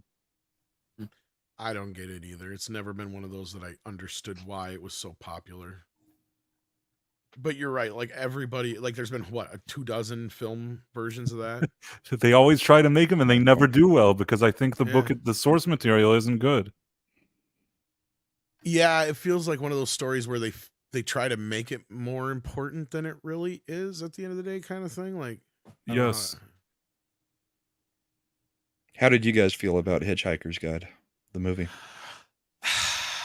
love and hate I certain enjoyed it. elements of. For the most part, I enjoyed it. I was more upset that they didn't get to continue it like they had planned, because that was my hope. Was like, okay, we got a lot of this out of the way. Now we get to move on to some of the other stuff that we've never gotten to explore before. Because funnily enough, I got it right within my reach here. Actually, I have both versions on DVD. And I know a Blu-ray, lot but, about yeah. that film. I'm a huge Hitchhikers fan, and Terry Jones, when he made that, he explained why they did everything they did, because they didn't think they were going to get another film. Well, it took everything he could to get the money together to make that one. Well, the thing is, from it's there, funny so. is, people bring up whatchamacallit, John Carter and stuff like that in that era. When people forget, Disney produced this in that same era. And this is when they were trying, and I do give them credit, because this is about 80% of what it needs to be. There's some shit they changed that I'm just like, I don't understand, and they leave out my favorite joke, which is the Babel fish joke. But which book you got there? Is that the original? It's a pretty big. It's the ultimate. Is that the collection, or is it's it all of them? Yeah, the 6 stories. It's a lot of stuff. Yeah, the 6-book trilogy. Yeah, I love that one. I mean, I have to go back and look at it, because it's like, I got to sit there and ask myself sometimes, if it wasn't for the casting of, like, Alan, what's his name, is the robot, Jesus, Alan Rickman. Alan Rickman, like is like inspired. It was a perfect casting. The casting, for the ton of the most casting part, was great. Slarty Bartfast. Slarty Bartfast was Will Nye. perfect. That was. I don't know what the fuck Most Def is doing there, though. That's the one that bothers me the most, and I hate saying. Oh, it's 'cause Ford like, Prefect. Yeah, like it's nothing to do with him being black. He's just completely. Now, if you'd have made him, like Arthur Dax Dent? Shepard's character, like like, okay. Yeah, like I wouldn't have had a problem there, but I love Dax Shepard in the role, so that's fine. But like, What did Dax Shepard play? He played Zassel. You're thinking the wrong guy. Oh no, that's Sam Rockwell. Or Sam Rockwell. I always Sam do Rockwell. that. Yeah, Sam Rockwell. Yeah, Yeah, you're he right. was good. Sorry, I do that every time. Like now, if Most Def would have played his role, I wouldn't have had such a problem either. But I'd rather just it be the way it was. But Most Def just shouldn't have been in. Or is it? Oh my God, it's Orlando Jones. Ford Prefect to me just seems like a I stoner. need to eat. I burnt my bacon, so I didn't get to fucking eat. I'm sorry. I'm mixing up people left and right. It's Orlando Who'd you mix Jones. up? It's Orlando Jones, ain't it? No, it's Most Def. Most Def. People are fucking with me in the goddamn chat. Then stop it. Orlando Jones. Orlando Jones was in The Replacements, wasn't he? Replacements. He was also in one of my favorite films of all time. At least I fucked up the white guy first, so shut up. And I didn't fuck up the black guy, so don't even start with me. No, I'm just kidding. Nobody's fucking with me. Evolution Martin with Freeman was great. David Duchovny. Like, that's the thing. Love that. 90% of the cast was great except for Most Def. Like, he just seemed completely out of fucking place, and I'm trying to figure out why the fuck he's in this movie. They were Malkovich trying to was make good him a too. thing. There was a point in time that they were trying to sort of bring him into the fold with movies, and I think it didn't go well. Well, the whole point is you got to believe that Martin Freeman's character would be his fucking friend. Like, that's the thing. And there's nothing there. Like, it's very, ugh. Like, I don't know. That was the only part I didn't like. I kind of get what you're saying on that, because there's nothing that really links them together. No. Like, the relationship that the original guy did in the original BBC, that one, those guys, at least you could see why they'd be. I'm sorry, I need to eat something here. I'm getting really kind of blah.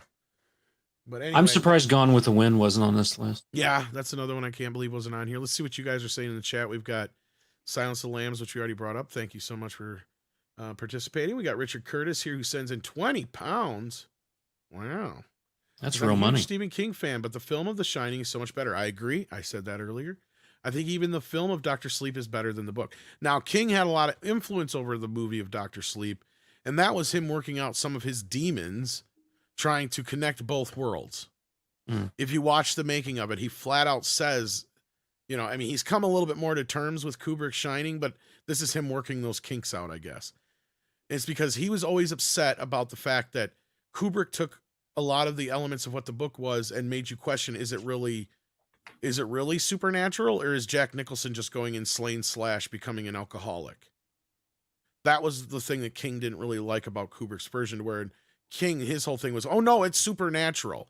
So I'm going to make sure you fucking know that. In her mind. You're vice versa. Yeah, exactly, Brahma. Yeah, great point, because that's the whole point of Kubrick's version. It makes you even wonder as a viewer, who is crazy here? Exactly. Kubrick Well, have did you him a watched that favor. YouTube documentary about it all being in Shelley Yes. Duvall's mind? Yeah. Yeah. It's pretty good. Kubrick did him They- a favor, I think. He did, exactly. Yeah. That's what I was saying, Price, earlier. It's like, you got to remember, Stephen King wasn't the Stephen King then that he was even 5 years later, right? Like Right. in 85, when he wrote It, that was when he started becoming the Stephen King that we know of now and whatever, as far as the legend of Stephen King. At that point, you're 100% right, Price. That was one of the best, if not the best film director of all time, taking your fucking book and going, I'm going to actually do you the fucking favor of fixing your shit, you coke-headed freak. True. Well, I have a couple of thoughts. Go ahead, because I know you got to leave pretty soon for your show. Yeah, too. I do. Yeah, I got to get things set up. I think probably the best book adaptation is 50 Shades of Grey. Has to be. Anyway, he knew I would do that to him. He deserves it. That is, I'll tell you what right now, I've never read the book, but how the fuck do you make a movie about BDSM fucking boring? Hey. Yeah, cast I Dakota sat through that Johnson movie to or get whatever her name laid, is. and I watched the movie, and I'm sitting here watching this fucking movie, and about two-thirds of the way through, I'm like, this is a movie about BDSM. I should have a boner. I am fucking bored. Bored out of my fucking brain. This feels like I'm watching Working Girl. It's a character study. It's a psychological thing. It's a fucking waste of time. The fan fiction turned into a movie. Yeah, and you can tell. Tom, you should have just watched Showgirls then. You'd have been happier. Oh, is that based on a book? No, or else I'd have Did you said see it. that you can get your hands on that? Did No. you get your hands on that yet? No. Well, goddamn, you're gonna make me buy it just so I can bring it out to you at Vegas, aren't you? Yeah. You're a jerk. I know. You coming to Vegas next time? We're going to Vegas in November. Nice. We got a Force wedding Nation. and a meetup. Yeah.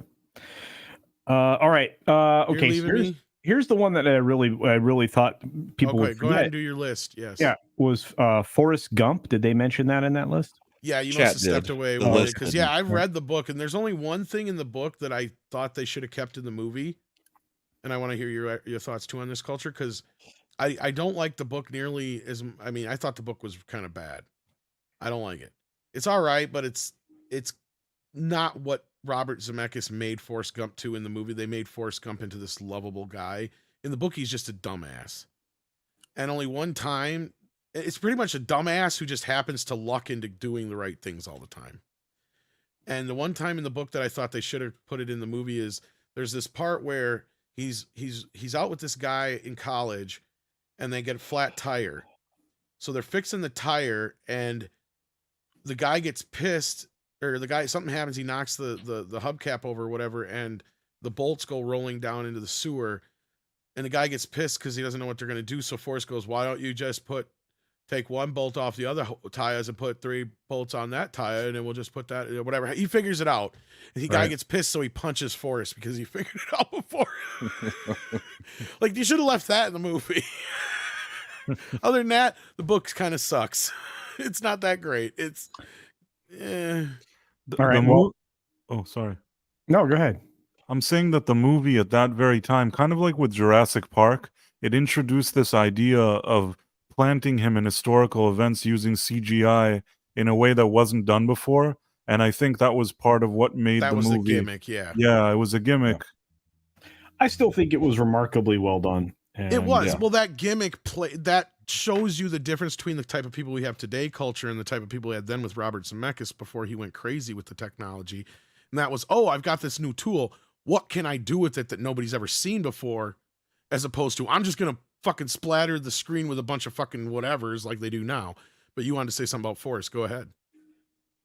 Oh no, Go through I the was rest just, of your list if you got one. yeah, I got a couple more. Did they mention Willy Wonka and the Chocolate Factory, the original? with No, Gene? but thank you for bringing that one No, up. Yeah. that's a good one. Yeah, it was really, really great. And then I mean, I can't even tell you how many times I read that Charlie and the Great Glass Elevator and all of the books. But and then the last one is and I don't know if they mentioned this, but Anne Rice wrote several books that were turned into films. The first one being Interview with a Vampire. Scribe brought that one up. Yeah. Scribe brought up Interview. Yeah.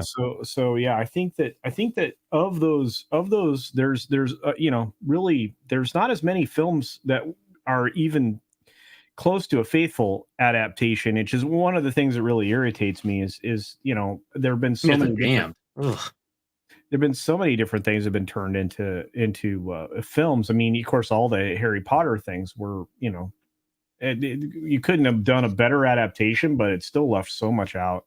But tonight, obviously I've got my show that I got to prepare for, but I want to talk about the highest grossing film series of all time. So I think that'll be something we talk about tonight. So, but on that note, we've got something to play before you leave, I believe. Oh, do we?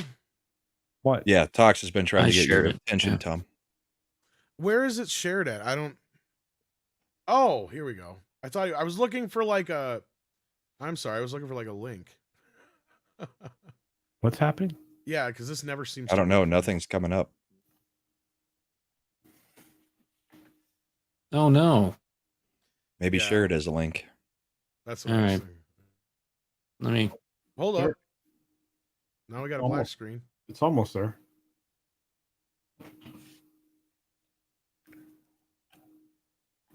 And I dead can air. control. Yeah, it's just nothing but a black screen. This is amazing. It's 30 seconds of a black I'll remove screen. it and try it again. It's the Yeah, best try sharing it through. It's the best video I've Chrome ever tab seen. or something. All right. Well, while So- he's trying to fix that again, go ahead, Brown. Well, I was going to ask Culture, because he brought up Harry Potter, which one was the worst adaptation out of that series? The last one. Here we go. Now it's Possibly be. I thought Cody Order of the Guys Phoenix. is happy Sunday. Lord Runner, Jaffo, Mr. Dragon. Six wants me to do ponytails on a live stream. As I said in the chat, 15K subs. I might consider doing that. Todd Tyler is here. Six wants me to do ponytails on a live stream. As I said in the chat, 15K subs. As I said in the chat, 15K subs. I Well, might. that's that. Pigtails, huh? It's only, what, You know what I call 4,600 more? those? Handlebars. Handlebar I pigtails. actually said I could possibly. Could do pot that. you hedge that shit? Well, I just had to show my bare chest on the camera. I'm not really- Yeah, but Nothing you had a wrong whole with that, bunch of man. idiots join you. That's true. It was a fun. Our idiot Idiots. panel was glorious, and All I right. want to thank Get you. your ass out Brahma. of here so you can get your shit started. Well, we don't This start. will send you We over don't here. start for 20 minutes. So Well, then calm why I down. thought you had to leave. I gotta set stuff up. Well, then do what you're gonna do. I got more shit to go through here. Fine, do your stuff. Bye. Oh well, this episode is brought to you by this, I guess. Why is this doing this again? Oh, there we go. There we go. Oh, yay. They're spicy, they're tasty, they're tiny. It's Brahma's Spicy Balls. Slip one of Brahma's spicy balls in your mouth and you'll be reaching for bull's milk to put out that fire. Only come in pairs. Do not eat the blue ones. Those are some spicy bull's balls. If you want a meat that will fill your mouth, grab Brahma's Bull's Balls. Available in your local dairy aisle and back alley somewhere. Grab that bull by the balls. Right next to Brahma Bull's milk. On that note, bye everybody. Have a good one. All right, let's get back into what the audience has brought up here. We've got Richard Curtis, who says, not seen the stream, but 70s film of Invasion of the Body Snatchers is also better than the book. Oh, yeah, that's right. That is. I based agree on with the that. book, isn't it? Yeah. Forgot about that. The 70s film ended up being good because it's Philip Kaufman, who in my opinion is an underrated American director. I think we haven't seen enough movies from the guy considering his level of talent, but with that movie he did really well. Yeah, that's a name I haven't brought up too often, but I know He associated actually with a lot of good stuff. co-created the character Indiana Jones with Lucas or That's something. right. That's why he gets credit on all right. the movies. Wild Man Beyond says, who saw Reacher on Amazon and read the books? I have not. Haven't read the books. Did see the movies and the show on Amazon. The show on Amazon seemed better. I saw the movies and the Amazon. I was going to say, from what I know, the Amazon series, I think is supposed to be a better representation of the character, but I can't speak to it. the movie that I saw, I think I saw only one of the movies with Tom Cruise, the first one. Mhm. Tom Cruise is very Tom Cruisey in it. And if you like Tom Cruise and you like to see him do action, it's fun. But Yeah. I feel like the Amazon one really, the guy looks and acts more the part, That's what I've which heard. Yeah. I didn't mind either of them. I mean, I really liked the series, but it's not like I was suffering watching the movie either. Mhm. Yeah. And then Wild Man Beyond also says there's a book called She Drives Me Crazy. People are dying for it to be a movie. It has a John Hughes vibe. Blah, I can't talk. I haven't heard that one before. Me neither. So there you go. Same. And then we've got Lloyd's of London who says, what the world needs is a good book burning. Well, I don't know about that. I don't agree with book unless they're well, no, I can't even say I can't. No. Book burnings are bad. Now, there's books that shouldn't be allowed in children's schools. That's for sure. I was gonna get to, but And it's 100% true. yeah, but that's a different conversation. Detail Double says saw Jaws remaster in 3D XD looks better than ever. I saw that. I saw it in 3D anyway, not XD, but man, it was cool. It was cool to see it in a big screen. I'd never saw it on the big screen before, and then to see it in 3D and on the big screen, it's cool. Yes, indeed. And then we got a few more you guys brought up. American Psycho. Oh, that's a popular one. Yeah, the hard part with this list is having watched the movie and read the book. Right. Mm-hmm. And then this is going to get me into the Hellraiser, but I already brought it up. Jason Webster says finally read Hellbound Heart earlier this year and enjoyed it. 2001 Space Odyssey. That's a fun one. I don't know if anybody's read the book though. I wonder if I read the book. have. Yeah. I've read Have you? both of them. That and 2010. But 2001 was a better book than the movie, my opinion. Because 2001: A Space Odyssey is one of the classic space operas of all time. Right. From a writing standpoint. So the movie. Now they was were making phenomenal. the movie and writing the book at the same time, which is weird from my memory of the making of it. Yeah.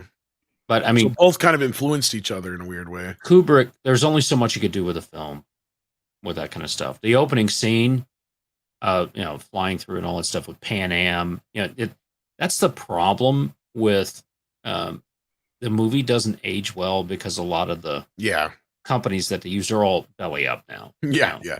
Well, kind of goes up there. The key to that movie is the opening bit with the the monkeys and the bone. Yeah, that whole thing. And then of course once you get to the end with I'm sorry, Dave, I can't do that. That whole bit. Like that's where the movie really is. And you kind of and I know Andre has brought this up too about 2010 being an underrated movie. Because the thing is with that movie is it really helps tie into the story of the first and kind of give you a lot of answers if you wanted those answers. Right. So what the fuck is he doing back? Hi, Culture. Hi. He's gotten all of his stuff done. No. I didn't know if you knew this. I wasn't going to come in. Yes. Yeah, we knew that already. Yeah. Okay. Yeah. All right. Okay. All right. Yeah. Bye. Clearly he doesn't look at my Twitter. Yeah. Obviously. Yeah, but if you'd have listened earlier, I was going to save. We're saving that for tomorrow. So I didn't want to bring down any of the show tonight. So nothing personal there. Just I knew what he was up to. It's all right. He was just trying to inform us of something that he didn't think we knew. Okay. Yep. Richard Curtis says, Under the Skin, the Scarlett Johansson film is pretty different. I actually prefer the book, but each version has their own merits and both complement each other. Now, is this one of those? Is that the Ghost in the Shell? I was trying to think of that or the girl with the tattoo stories. Either way, I know of it. It's ringing a bell, but my brain's gone farted. Yeah. She was in another movie where she is on those drugs where it unlocks the potential of her brain. I don't know if that's that one. Lucy, what was that called? Yeah, Lucy or something like that. Lucy? I think you're right. Yeah. This was an interesting movie. I don't Well, know when if the it was chat based on catches the up, book. maybe I don't know Richard- what Under the Skin was, so Go ahead and clarify, Richard. You don't have to send in another super chat, but because I'm trying to remember what this is now. Oh, Lucy. The It was Lucy. Okay. Oh, okay. Yeah. Okay. All right. I did not know that. All Lloyd's right. of London, the super chat is correct. Wizard of Oz was actually written by some occult. Zardoz is a true adaptation of Wizard of Oz. Zardoz. Zardoz, very true. Wait, I got a thing I can do with it. Zardoz. Nice. Yeah. All right. Well, I think that just about wraps that segment up. Did you still want to do this Disney thing? Or should we save this? We could save it. You want to save it? All right. Well, we'll just take our. How many was there? Was it 15? I think it was Or 10 in that one. We've got, what, 15 minutes? 15 minutes, yeah. Yeah, we we can can step maybe through blow that. through Let's it do real that. quick. I like this other one you just put in here too. Yeah, I Oh, dropped we'll a couple save for that next one. week. Yeah. And I got those other ones we'll hang on to too, but I found the 50 worst remakes in movie history. yeah. That's All going to right. be a good one. I thought we'd jump into this one and tag it onto this one real quick just because it's kind of timely with the Snow White business. And this article just come out. It was published yesterday. 10 moments in classic Disney cartoon movies that aged like milk. And I think this is funny because if you guys were listening on VR stream earlier, I was just talking about how we're going to start getting articles and stuff that are going to start saying, the Disney problem is Walt, or these movies are out of date, or, that kind of shit. Well, here we go. We already got one. So let's go through this real quick. This is the 10 moments in Disney history that aged like sour milk. Goddamn fucking ad bullshit. Oh my God. No, not what I wanted. Not what I wanted at all. Okay. Speaking of aging like milk. Yeah, right. Shit. There we go. There we go. Pleasure Island and Pinocchio. I disagree. I think this has to show these things. And I've heard I didn't watch the remake, but I heard they changed it to root beer and something else in the remake. And I'm like, you're totally missing the whole fucking point. Yeah. Yeah. Yeah. They're not supposed to be smoking and drinking. Duh! Or Sorry, I didn't mean to gambling get or loud any of the there, other but yeah. stuff. No, you're absolutely right. And as a kid, it impressed me that they were smoking and drinking. This is It's my what favorite made you Disney into the man movie. you are today, right? Exactly, and that's why, Brom. I'll tell you why. That donkey scene scared me motherfucking straight for years. There was no fucking way I was touching a cigar or beer or anything like that. Fuck that. I ain't turning into no donkey. And yet you still managed to. Yep. It was kind of a fair trade-off. It was kind of a fair trade-off if you really think about it. No, you can't change. Like, this is the whole fucking this dark. No, it's pretty fucking simple. You do shit like this that you're not supposed to do. Bad shit's gonna happen to you. He didn't listen to Jiminy Cricket. Not fucking once. Like hell, in the original book, he squashes a little bastard, but anyway. It's not like it was hookers and blow. That's the next level, right? Like, that's the whole point. He's like, hey, Pinocchio, what do you think is next? You're gambling. Next thing you know, you're going to gamble on your dick on a hooker. You're going to get the clap. Tell a few more lies, Pinocchio. Yeah, tell me more lies, Pinocchio. Did you say clap? Yes, the clap. Well, Pinocchio might get shingles. I don't know. Yeah, if you make this more mild, it just takes away the whole get point. Splinters. So. We don't need to dwell on that so much longer. She's Non-consensual lying to kiss me. in Sleeping Beauty. Non-consensual, huh? Weren't they dating? Yeah, they were before all already this happened? kind of frolicking. Yeah. Yeah. So yeah, right. It was consensual. That's all. This is. Look, ladies, you got to speak up. We can't say shit. Yeah. This is one of those times where, look, nothing we say is going to change a goddamn thing. Didn't he have to kiss her to save her life? I mean, Yes. Yeah, to wake her up. Pretty much. So what? Isn't it kind of like a form of CPR almost? If you, I was think going to about it? say, yeah, that's kind of funny you think about it. And it's actually kind of a thing that with this and Snow White and a couple other fairy tales is kind of a common thing. It's just a kiss. A kiss is like, when did a kiss go from being so innocent to being sexual fucking assault? Right? Like, I'm sorry, I didn't mean to be so harsh with that, but it's like, No, you're right.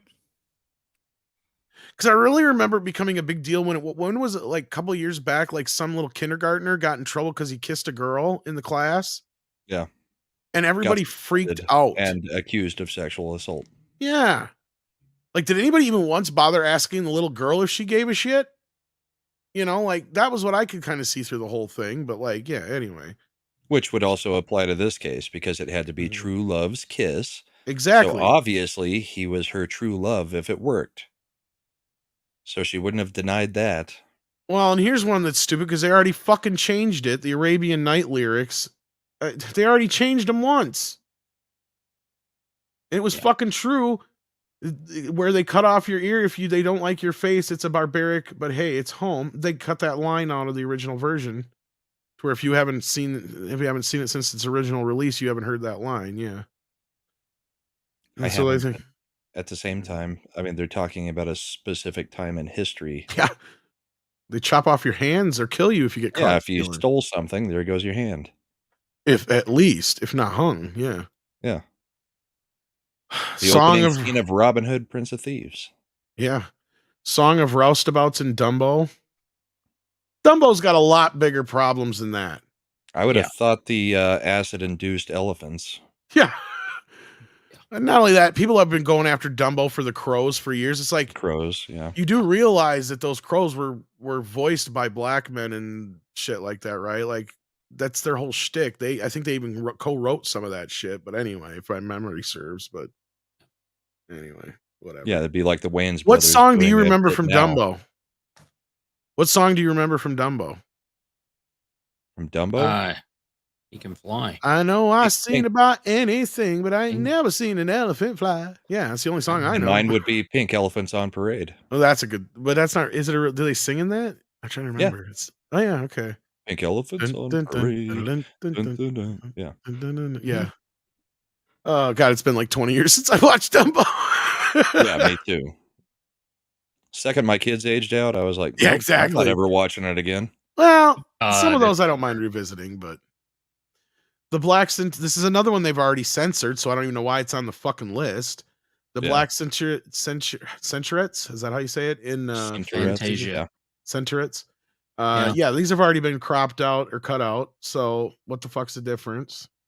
I agree. It's important to understand history and things back there and what was considered acceptable in society.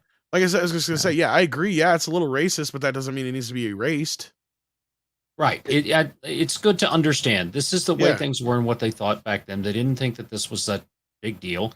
I mean, I have eaten in a breakfast restaurant chain that was called Sambo's.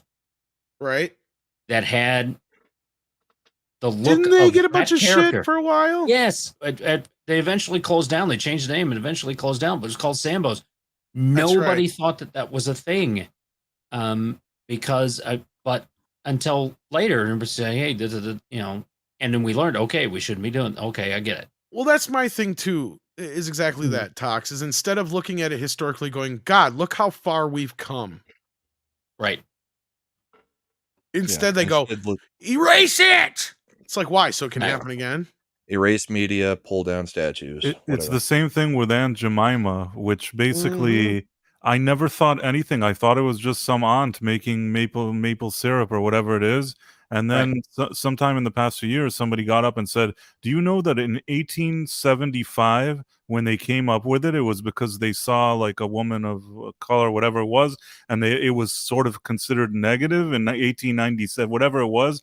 It's like anything in the 18th century, in the 19th century was probably considered bad, you know? Actually, I remember that price, and what, from my recollection from the research on it, was the idiots who were freaking out about it after and caused them to change it anyway didn't bother to research it, and she's actually based on a real person. Yeah. She is based on a real person. It was not meant to be derogatory at the time and stuff did it. Based on somebody who did a lot of baking and stuff and things like that. In turn, they also had a woman who, for many years, as an actress, played that character in commercials. Right. And got royalties. Yep. Exactly. I think the original woman that they based it on, and she was actually their original spokesperson or whatever it was. I remember that it was one of the first times in American history, or maybe in history in general, that there was like a person tied to a product. I think you're right. And she actually died a wealthy woman, which is very advanced, all things considered. Instead of looking at it as sort of a breakthrough, they went and tried to say that in 1875 somebody had bad intentions or something, which I thought was dumb, and it didn't help their brand at all. I mean, I can't even remember what they changed. They changed the name to something weird. It's called like the Paper Milling Company or something. Yeah, it's no longer what it used to be. Well, anymore. they did the same thing with Land O'Lakes butter. And Mhm. the U.S. is the only place where the Indian is removed off of it. Which makes no sense. Well, And it's that's not like the it thing. was a disrespectful even like I No, can Land understand. O'Lakes was a good thing. Yeah, well, no, I mean it was like just a depiction of an Indian woman sitting on the ground or whatever, Indian princess, yeah, holding the butter or whatever it was. maize, because it Or Land maize or O'Lakes whatever it was was, a yeah. corn Yeah. based, yeah, and then they butter and all that stuff from there. Well, yeah, But what but they did, they erased the Indian and kept the land. It's now just Land O'Lakes. It's exactly what we did, and I've that's seen the that meme. foolishness. That's kind of funny about it, yeah. No, and that's kind of the Foolish. whole funny thing about the history of like Aunt Jemima and stuff like that is like you're erasing history, and at no point was any of that ever meant to be racist in any way. Now this, yes, but we obviously can look at that and go, yeah, that's pretty fucking racist. I think Yeah. It even a is. 10-year-old could understand that. Yep, we got 4 minutes. Okay, well, Sorry, we can wait. but this was important. He's got a 6-minute intro. Yeah, Asian stereotypes in the Aristocats. Now, I haven't seen the Aristocats as much as the other This Disney is one of my films, favorite films growing up. but I don't really This is remember one. this as much, so I can't speak to it We as are much. Siamese, if you please. Oh, the Siamese Oh, that cats. was the Lady and the Tramp. I was Lady and wasn't the it? Tramp, right? Oh, yeah, Considering that the was Lady image and the- they have here, I'm thinking Disney already cut it, or they'd have a better image. Yeah, Disney cut that out. Probably. I don't think you can get the Aristocrat. You can Yeah, get it, but I'm Jim sure it's Crow's been and Dumbo. edited. Yeah, And then we got the Jim Crow. We already brought this one up, but I mean, 1941, right? Native Yeah. Americans and Peter Pan. 1953, 3. Yeah, 1953 for the Native Americans and they had Yeah. John Wayne playing Geronimo and Genghis Khan. we had to do it to realize that's not a good idea. Exactly. What list is this, Polly? It This was is awful, but Disney okay. Disney stuff that aged like sour milk, and this kind of goes along with something I was talking about earlier. That's why we kind of brought it up, and we're just kind of buzzing through it real quick. Another non-consensual kiss. Jesus fucking Christ! Couldn't you put them both in the same category? Let her die. Yeah, let the bitch die That's then. the Fuck thing, it. let her die. Sorry. Notice which one is not included into this. Snow The White is now Snow bestiality Dead. with the girl kissing a frog. Oh yeah, that's not Or the fair. Beast. Yeah. Song of the South. How'd I know this was going to be number fucking one? And the whole And you film. know what? Listen to any of the fellow YouTubers we have who have brought up this topic, and they'll all tell you, most of them anyway, as far as I know, will tell you the same thing, and that is it's erasing of their history. These stories were stories that were passed down from generation to generation. And I think, again, going back to what I said earlier, is like, look how far we've come. This, I think, is a case. This is not that case. I think it's a case of, look, this is them trying to erase Disney's history in a sense of like, they want to call him a racist and shit all the time, or anti-Semitic and all this other bullshit. Who else was going to make a movie like Song of the South in 1946? Oh, and it's got one of the greatest songs of all time in Zippity Exactly. Doo Dah. You got a black cast. You've got classic black stories being told. Mm-hmm. Now, I mean, granted, Zippity Doo Dah used to be basically the theme song of Disney. Disney, yeah. You'd Yes. walk in and you'd It hear is that popular. And on Sunday night or whatever night they did the old Disney movie of the week. Sunday nights. That's how they introduced it. Tinkerbell They did the flying Mickey around, Mouse Zippity Club, Doo and Dah then they going did off. the Wonderful World of Disney, and then they Wonderful did this. World of Disney. Yeah. But Zippity Doo Dah was one of his favorite songs. It was played all the time. And rumor it's has when he you played look it all the back time. in history. Yeah, you look back in history and all this stuff, and you have to use the lens of how it was for the times and where this stuff comes from. When you try and take today's morality and push it into the past, that's when you have problems with this. You need to understand where this came from. As you say, this came from stories from the South. Okay, came from stories from the slave people in the South, and where they came from. This came from stories that came from Africa, where they came from Central Africa, where they came from there. Well, there were If folk you tales go down passed the down rabbit from hole, generation to generation. yeah, if you go down the rabbit hole here, you learn about history of the people, right? And that's how you can teach. This is not something you should be erased. This is something that could be a teachable moment that says, look, yes, this is what they said, but here's what the stories were. Here's what they really were. Here's where they came from. Here's what they meant. And you can learn that this was, Well, and Tox, what something I'm worthy of saying is the respect. opposite of a lot of the stuff that's been on this list, and that is, okay, sure, so a lot of that stuff was out of ignorance. This was Disney celebrating their culture back in 1946, and nobody makes that point. Well, the lens of history should be like Exactly. a telescope looking into history. It shouldn't be Yeah. a magnifying glass with the sun, focused through it to burn all that history to the ground. Well, did they There's so overlook much some of the context slavery you have to element? take in of what's Sure. going on across the entire globe at the time. My point is, did they overlook some of the slavery elements? Sure. That's not the point here. The point is this is Disney making sure that these stories We're represented. go on to another generation.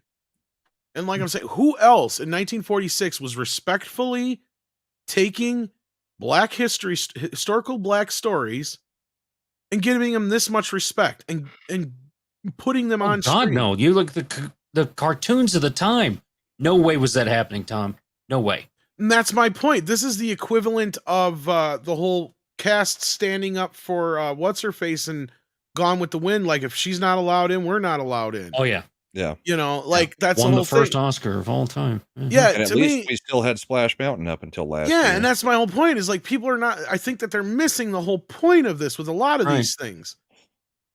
Who was the only member of the Rat Pack who did not go to JFK's inauguration because Sammy? they would not let Sammy Davis Jr. go because he was married to a white woman?